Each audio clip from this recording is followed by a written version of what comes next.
Siapa yang makhluk jelek? Bila memang jahat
disebut kabupaten karena siapapun yang memasuki wilayah tersebut harus berjaga-jaga untuk mati. Tapi Turmudi malah membangun gubuk kecil di tepi hutan itu dan mulai mengajarkan agama Islam. Semakin hari semakin banyak orang yang datang untuk belajar agama Islam. Hutan yang dulunya menyeramkan kini menjadi tempat yang penuh ilmu dan cahaya.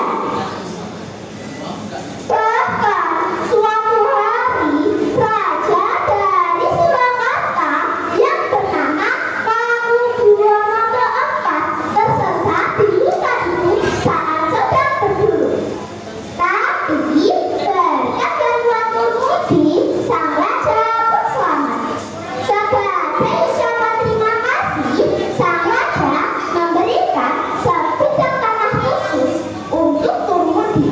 Dan tanah itu kemudian diberi nama lengkap Kalioso, yang diambil dari kata kali yang berarti sungai dan yoso yang berarti membangun. Sejak saat itu, kampung kecil itu tumbuh menjadi kampung para santri. Dan ada sebuah masjid tua yang masih berdiri sampai sekarang, yang bernama Masjid Jami Kiai Abdul Jalal. Dan ada pondok pesantren tempat anak-anak belajar agama Islam. Dan untuk mengenang keberanian Turmudi, kampung itu diberi nama lengkap Kalioso Joglokaten.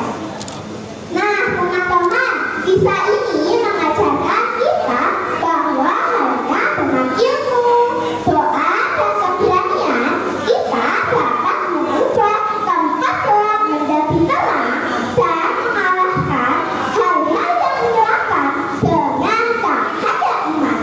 Jadi, siapa tahu kalian juga bisa menjadi pahlawan seperti Kiai Turmudi ya. Untuk Dewan Juri dan teman-teman, semoga senantiasa diberi kesehatan dan semangat dalam menyebarkan dakwah Islam dimanapun berada. Terima kasih sudah mendengarkan cerita saya. Bertutur tentang masa lalu menguatkan minat baca anak di masa kini. Salam literasi dari kami anak negeri.